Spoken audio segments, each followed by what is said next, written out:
प्रभात छात्रों, मैं आपकी हिंदी की अध्यापिका आज आप सभी को कक्षा 6 का पाठ 8 पढ़ाने जा रही हूँ।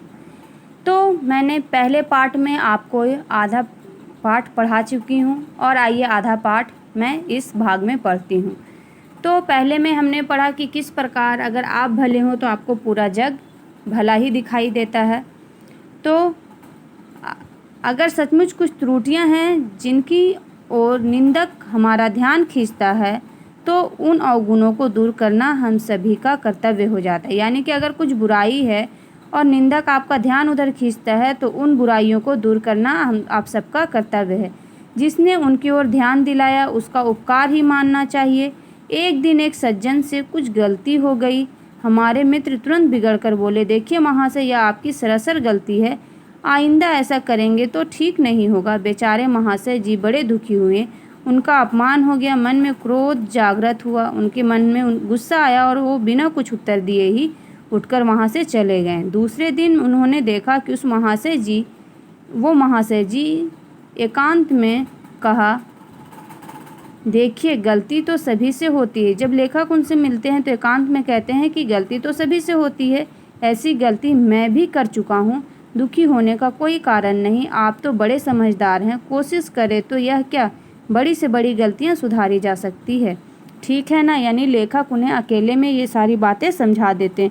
उनकी आंखों से आंसू छलाए आते हैं। बड़े प्रेम से बोले, जी हाँ, मैं अपनी गलती मानता हूँ, आगे भला मैं वही गलती क्यों करने लगा। पर कोई मोहब्बत से पेश आए तब ना आदमी प्रेम का भूखा रहता है। यानी अगर किसी इंसान को प्रेम से समझाया जाए तो वही बातें वो बहुत आसानी से समझ सकते हैं। जब सरदार पृथ्वी सिंह ने हिंसा का मार्ग त्याग अपने को बापू के सामने अर्पण कर दिया तब बापू को बहुत खुशी और संतोष हुआ। पर बापू जहाँ प्रेम और सहानुभूति की मूर्ति थे वहीं बड़े परीक्षक भी थे। यानी कि वो जहाँ प्रेम और सहानुभूति दिखाते थे वहीं वो लोगों को परीक्षा भी लेते थे। कुछ दिनों बाद उन्होंने पृथ्वी सिंह से कहा, सरदार साहब, अगर आप सेवाग्राम में आकर मेरे आश्रम में रह सकें तभी मैं समझूंगा कि आपने अहिंसा का पाठ सचमुच सीख लिया है। पृथ्वी सिंह जरा चौंके, फिर बोले, आपका क्या मतलब बापूजी?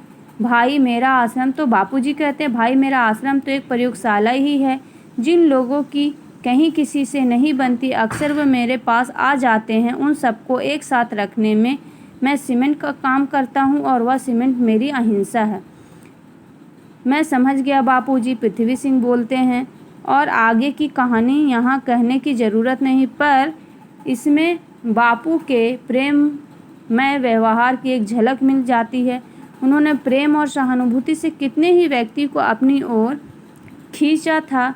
बापू कड़ी से कड़ी आलोचना कर सकते थे पर हंसकर मीठी चुटकियाँ लेकर अपना प्रेम दर्शाकर वो अपने काम को करते थे। अमेरिका के मशहूर लेखक इमर्सन की एक घटना याद आती है। उन्हें गाय पालने का शौक था, इसलिए गायों और नन्हे बछड़े उनके मकान के पास एक कुटी में रहते थे। एक बार जोर की बारिश आने वाली थी, सभी गायें तो झोपड़ी के अंदर चली गई पर एक बछड़ा बाहर ही रह गया। इमर्सन और उनका लड़का दोनों मिलकर उस बछड़े को पकड़कर खींचने लगे कि वह कुटी में चला जाए, पर ज्यों-ज्यों उन्होंने जोर से खींचना शुरू किया त्यों-त्यों वह बछड़ा भी सारी ताकत लगाकर पीछे हटने लगा।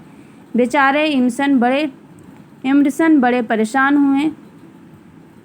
इतने में उनकी बूढ़ी नौकरानी उधर से निकली। जैसे ही उसने यह तमाशा देखा वह दौड़ी दौड़ी आई और अपना अंगूठा बछड़े के मुंह में प्यार से डालकर उसे झोपड़ी की तरफ ले जाने लगी। बछड़ा चुपचाप कुटी के अंदर चला गया।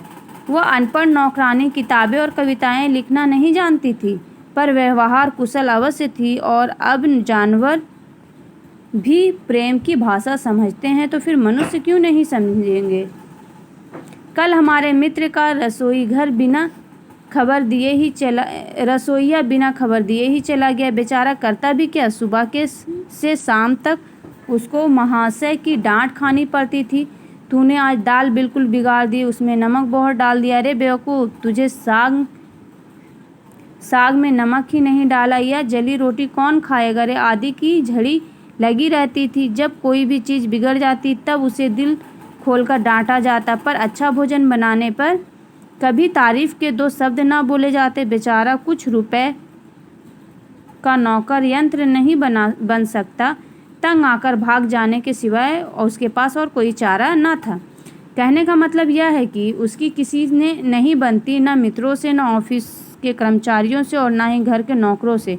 उस पर भी वे अपनी ज़िंदगी और विचारों से पूरी तरह संतुष्ट है। वे मानते हैं कि उनका जीवन, आचार और विचार आदर्श है। दूसरे लोग जो उनका सम्मान नहीं करते वे ही मूर्ख हैं।